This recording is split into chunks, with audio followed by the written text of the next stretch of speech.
Oi pessoas, tudo bom? Sejam muito bem-vindos de volta ao canal A Física. Se você acabou de chegar aqui, sem problemas, eu também acabei de começar o canal, então você só perdeu uns 2 vídeos. E se você voltou, meu muito obrigada mesmo. E meus parabéns, viu? Porque aguentar eu falando não é pra qualquer um não. Mas muito obrigada, sejam muito bem-vindos, espero que vocês gostem desse vídeo. Mas, para quem assistiu o vídeo semana passada, eu comecei a falar sobre os neutrinos, né, que são minhas partículas, né, coraçãozinho, minhas partículas do amor, que são as partículas que meus experimentos são voltados, né, então todos os meus estudos, todas as minhas pesquisas são voltadas para o estudo de neutrinos. Mas os neutrinos, né, então eu falei semana passada o que são essas partículas, etc. E hoje o nosso vídeo é de como que a gente estuda essas partículas, não é isso? Então a primeira coisa é, como que a gente vê os neutrinos? A gente não vê. Então é isso, galera. Um beijo pra vocês. Até a próxima. Oi, né? Engraçadona, né? Mônica piadista. Bom, mas tem uma coisa certa aí. A gente não vê os neutrinos. Isso não vê mesmo, a gente não vai ver neutrino, a gente não consegue ver essas partículas de jeito nenhum. Então como é que a gente estuda elas, né? Eu falei pra vocês semana passada que é muito difícil a gente estudar, a gente conseguir detectar um neutrino, né? Pra vocês terem uma ideia, estudar neutrinos é mais ou menos a gente fazer uma comparação assim desse tipo. Imagina comigo, imagina que você tem uma rede vôlei. Imagina que você tem uma rede de vôlei, né? A rede assim, ela tem aqueles quadradões assim, né? Não é isso?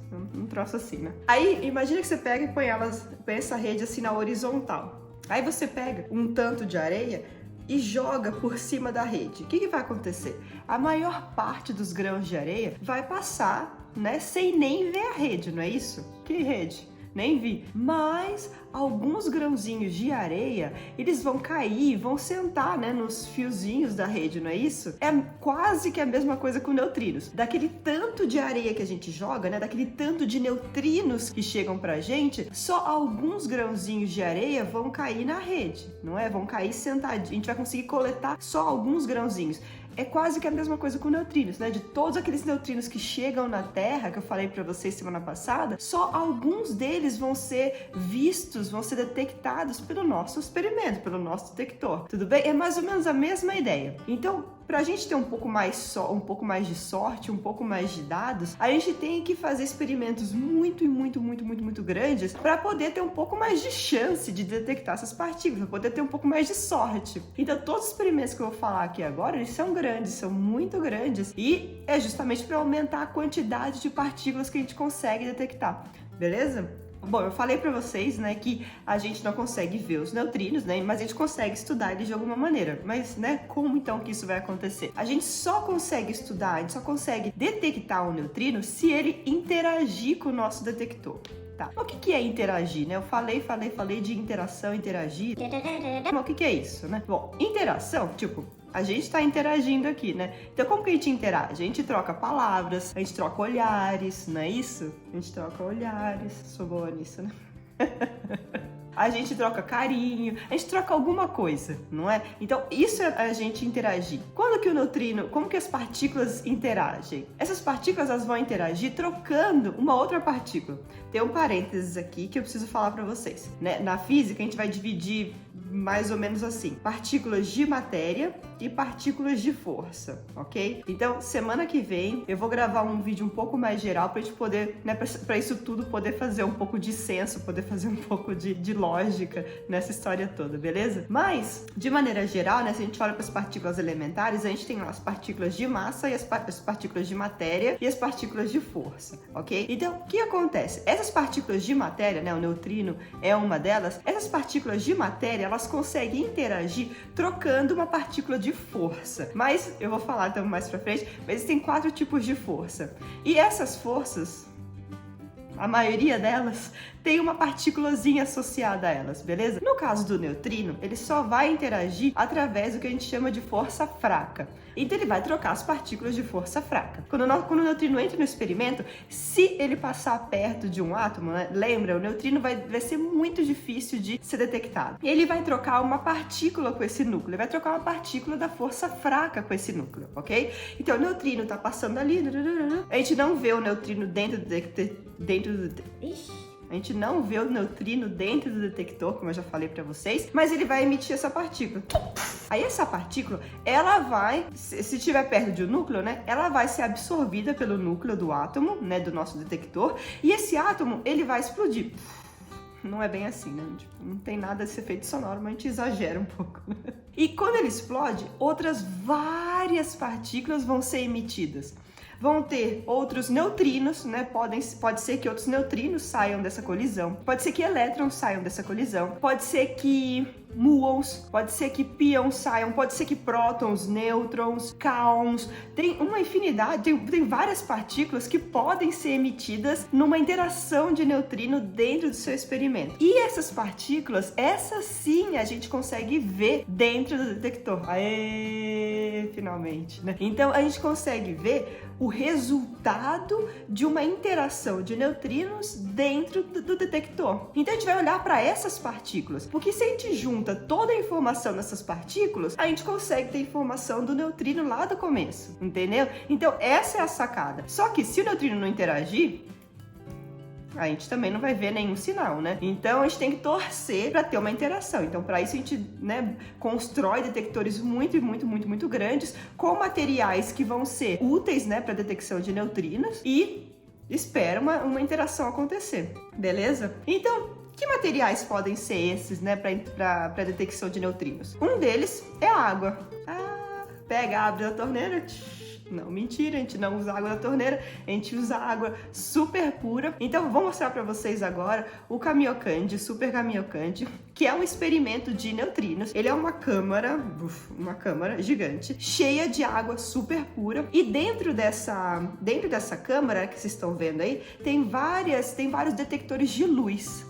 Mas por que detectores de luz? Para a gente enxergar os neutrinos, para a gente enxergar uma informação usando água como material, a gente depende de uma certa luz que vai ser emitida. Um parênteses aqui, vamos lá.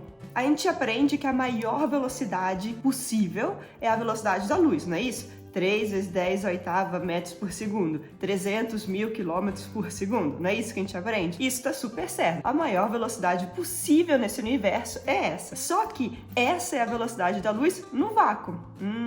E se a luz estiver viajando, se a luz estiver passando por algum outro material? Aí vai ser diferente. Então a luz passando pelo vidro vai ter uma velocidade menor do que a velocidade da luz no vácuo. A luz passando pela água vai ter uma velocidade menor do que a velocidade da luz no vácuo, entendeu? Só que, e se tiver nesse meio alguma partícula mais rápida que a luz naquele meio? É possível, super possível. A velocidade limite é aquela da luz no vácuo, né? Então, se eu tô abaixo da velocidade da luz no vácuo, eu posso ter coisas que sejam mais rápidas que a luz naquele meio, entendeu? Quando a gente tem um experimento de neutrinos, né, que usa água, um neutrino vai vir, vai interagir com algum núcleo, né, vai interagir com algum núcleo de água. Dessa interação, outras partículas vão sair, não é isso? Então, outras partículas vão ser criadas, vão ser emitidas, e essas partículas, pode ser que elas sejam mais rápidas que a luz na água. Então, essas partículas, elas vão emitir uma luz especial chamada luz Cherenkov. Então, a gente consegue coletar essa luz Cherenkov, e aí, juntando informação dessa luz emitida, né, do sinal emitido pelas partículas filhas da interação, a gente consegue ter informação do neutrino inicial.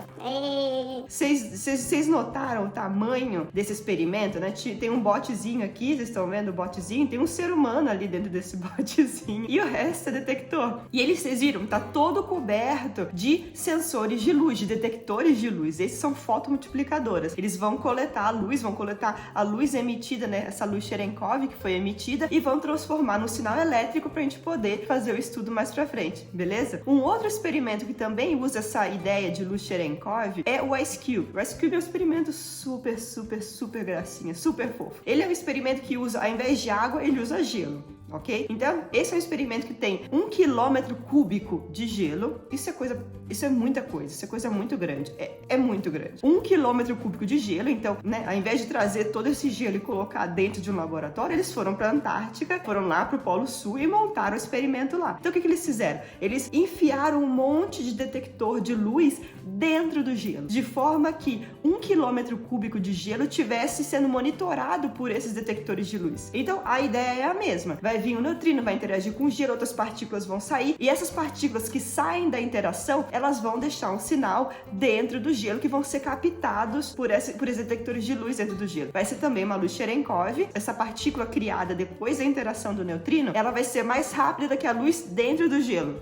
Ok? Então ela vai emitir essa luz Cherenkov que a gente consegue coletar, a gente consegue analisar e fazer todos os nossos estudos. É um experimento super gracinha, né? A ideia é sensacional. Além disso, o que mais que a gente tem? Outro tipo de detector que a gente usa é um detector que usa óleo de limpar a bunda de bebê. Não, calma. Não, brincadeira. Mais ou menos, aliás. É o que a gente chama de cintilador líquido, né? A base desse cintilador líquido é um óleo mineral que pode ser que... Eu não sei a composição de óleo de limpar a bunda de bebê, mas tem alguns que tem óleo mineral ali. Então a base de um cintilador líquido é óleo mineral com mais um monte de coisas ali, uns temperinhos, digamos assim, mas é com um monte de coisa ali que vai fazer esse óleo mineral ser útil para estudo de partículas. Então o que acontece? Quando o neutrino vem, de novo, vai interagir com o núcleo desse material, outras partículas vão ser formadas e essas partículas, né, vão ser partículas carregadas que vão sair dessa interação. Quando essas partículas elas atravessam o cintilador líquido, elas vão fazer com que os átomos do cintilador líquido emitam uma luz chamada luz de cintilação, tá? Então é uma luz que a gente, né, que vai estar ali dentro. Então esse experimento que eu tô mostrando para vocês é o NOVA e ele é um troço, né, cheio de cintilador líquido, cheio de óleo de limpar a bunda de bebê. E dentro dele, né, a gente tem esses aqui são pedaços dos detectores que a gente usa. Esse aqui é de um experimento chamado NOVA. Ele é cheio de cintilador líquido. Depois eu falo pra vocês o que é. Mas aqui é um pedaço dele. Aqui dá pra ver quando alguma partícula passa, algumas casinhas algumas dessas caixinhas, elas se acendem. Vai mexendo dentro assim. Então, dependendo de onde a partícula passou, a gente tem um canal que vai ler, que vai dar a resposta. E aí a gente consegue depois reconstruir o caminho que essa partícula fez dentro do experimento como um todo. Então, essas célulazinhas, cada uma delas tem uma fibra óptica. Essa fibra óptica, ela vai coletar a luz que apareceu ali, né, se teve uma interação ali, e ela vai guiar essa luz até um detector de luz que vai estar do lado de fora. Então, isso que vocês estão vendo agora aí é exatamente o sinal que a gente vê de um evento de neutrinos, né? Se você começa a ver essa imagem da esquerda para a direita, você não tem nada, aí de repente, né, do nada, de um ponto, saem vários traços. Não é isso? Cada traço desse é uma partícula que saiu e esse ponto foi exatamente onde o neutrino interagiu. Ali rolou uma interação. Oh, que bonito! Então, outro tipo de detector que tá, né, bastante em alta agora é o tipo de detector que eu trabalho com. São os detectores chamados de LARTPCs. LARTPCs, Liquid Argon Time Projection Chamber. Elas são o que a gente chama de futuro para os experimentos de neutrino. Então, esse tipo de detector, eles têm várias vantagens que os outros não tinham, né? Então, eles apresentam uma facilidade maior para distinguir os tipos de partículas ali dentro. Eles conseguem ter maior resolução espacial, a gente consegue ter informações, né, maior. Oi! Você veio me dar oi? Mas, tipo, você pode decidir o que você quer fazer, você quer ficar aqui ou você quer vir pro meu colo? Eu posso saber, hein? Essa daqui que resolveu vir dar oi é a Bissetriz. Ai, meu Deus, que chata. Ai, mamãe, vamos ver chata. Essa aqui é a Bi, dá oi, Bi. Fala oi pras pessoas. Ela é muito mal-humorada. Mas eu tenho... Obrigada, Bissetriz. Mas eu tenho duas gatinhas. A Bissetriz e a Entropia. Essa é a Bi. Nossa. Essa é a Bi, é a Bissetriz. A outra é a Entropia, mas ela tá dormindo, então não vai aparecer aqui agora. Essas são as minhas duas filhotinhas do coração. Então, essas LARTPCs, né, essas câmeras de projeção temporal de argônio líquido, elas apresentam várias vantagens se a gente olhar, se a gente comparar com esses outros tipos de detectores que a gente tinha antes, né? Então, elas vão oferecer, né, isso que eu falei, de maior resolução espacial, maior facilidade para a detecção das partículas, para a diferenciação das partículas dentro do experimento e etc. Então, é uma grande vantagem, isso vai ajudar a gente demais, vai ajudar a gente para pra caramba. Então tem muitos experimentos que funcionam com essa nova tecnologia. A ideia é a seguinte, de novo, vai vir um neutrino, vai interagir com o argônio ali, outras partículas vão ser criadas a partir dessa interação, outras partículas vão ser emitidas e cada uma dessas partículas vai deixar uma assinatura dentro do detector. Então, olhando, né, para essas assinaturas que a gente já conhece, né, já foram feitos outros experimentos para caracterização desse tipo de tecnologia. Então, com essa assinatura dessas partículas, a gente consegue saber quais partículas eram, né, quais partículas foram criadas. A gente consegue, né, saber as energias delas, saber momentos, saber bastante informação. A gente junta tudo e a gente consegue ter informação sobre o neutrino ali do começo. Muito legal, né? Um dos experimentos que usa essa tecnologia é o chamado SBND, Short Baseline Near Detector. Então, é um dos experimentos que eu trabalho. Então, esse SBND ainda já está na fase final de construção, né? Então, já está terminando de ser construído. Provavelmente no final depois de coronavírus, provavelmente no ano que vem a gente vai estar tomando dado com esse experimento. Então, ele vai estar rodando já em pouco tempo, né? Então, tem bastante coisa acontecendo, né? Depois dessa quarentena, vou poder voltar a colocar minha mão na massa e trazer uns vídeos legais para vocês. Outro experimento legal é o DUNE, D-U-N-E, né? Deep Underground Neutrino Experiment. Esse DUNE, ele vai ser construído daqui a vários anos, daqui a uns 10, 15 anos, ele vai ficar pronto. E a gente vai tomar dados, né, por mais uns 20 anos com ele. Então tem muito chão, tem muita água para rolar com esse experimento ainda. Mas ele também usa essa mesma tecnologia, né? Esses dois experimentos que eu trabalho, eles funcionam com diferentes detectores. Então o DUNE, por exemplo, ele vai ter um detector aqui e vai ter um detector lá em South Dakota, que é um outro estado, longe daqui, 1000 milhas distante daqui. 1000 milhas ou 1000 quilômetros? Não, vai estar aqui na tela. Mas ele vai estar distante da gente, vai ter uma certa distância entre os dois detectores para fazer aquela mesma coisa, né? A gente põe um detector aqui, né? Tem os neutrinos produzidos aqui no laboratório. Então, o primeiro detector vai ver como é que são esses neutrinos, como é que é a cara deles, etc. Eles vão se propagar pela Terra e aí eles vão ser detectados nesse outro detector, nessa outra parte do experimento, e a gente consegue comparar o que aconteceu. Então, com essa comparação, a gente consegue tirar muitas informações sobre a oscilação de neutrinos. Outro experimento que eu trabalho, né, o SBND, ele também é feito de detectores em posições diferentes, só que ele tem uma distância menor do que o DUNE. Então, ele tá todo aqui, né, com coisas de 600, 700 metros de distância entre os detectores. Então, a ideia desse experimento como um todo, né, o Short Baseline, ele vai tentar ver se existe, por exemplo, um outro tipo de neutrino, que eu deixei isso em off lá no último vídeo, né? Mas que é um estudo que é importante, porque a gente precisa saber se existem mais neutrinos por aí ou não. E a gente consegue ver essas imagens bonitas que vocês estão vendo aí, que são de experimentos de argônio líquido, são as LAR-TPCs que tem esse tipo de imagem. Cada colisão, né, independente de qual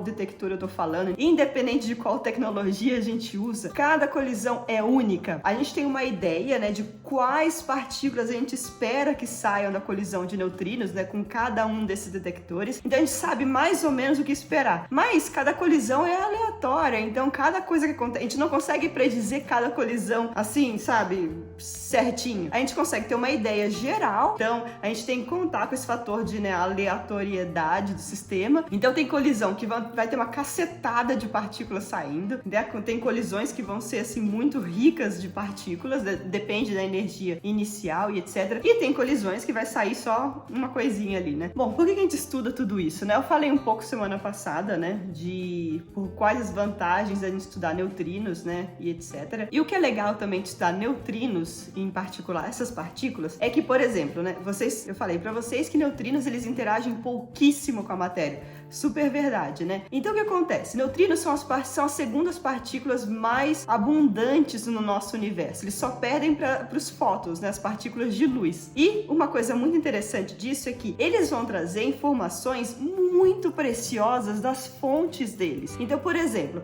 tem vários neutrinos, né, que são produzidos no Sol e muita luz também é produzida no Sol, né? Tipo, a gente vê essa luz aqui. Então, é muita luz e muito fóton sendo produzido. Mas Um fóton para conseguir sair do Sol, um fóton que é produzido lá no núcleo e conseguir sair do Sol e chegar até a gente, pode demorar até milhares de anos para conseguir chegar até a gente. Imagina.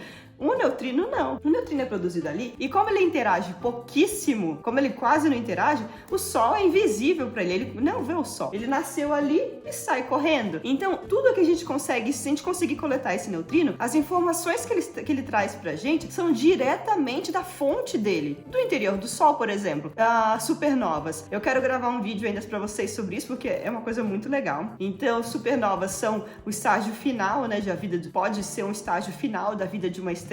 E eu vou falar mais sobre isso em algum outro vídeo, porque é bem legal mesmo. Mas supernovas são explosões. Então uma estrela quando tá morrendo, ela pode explodir e ela vai emitir, ela vai liberar a energia dela na forma de partículas, gases, etc. Só que 99% dessa energia liberada na explosão de supernova vai para neutrinos. Agora imagina se a gente consegue catar um monte de neutrinos que vem dessa supernova. Imagina quanta informação legal a gente consegue ter sobre a explosão da supernova. Muita coisa, não é isso? Então, esses detectores gigantes que eu falei para vocês, eles vão ser capazes de coletar muitos neutrinos vindos de explosões supernova. E aí a gente vai conseguir ter informações muito importantes de lá de dentro, de onde tudo aconteceu. Bom, pessoas, eu acho que é isso.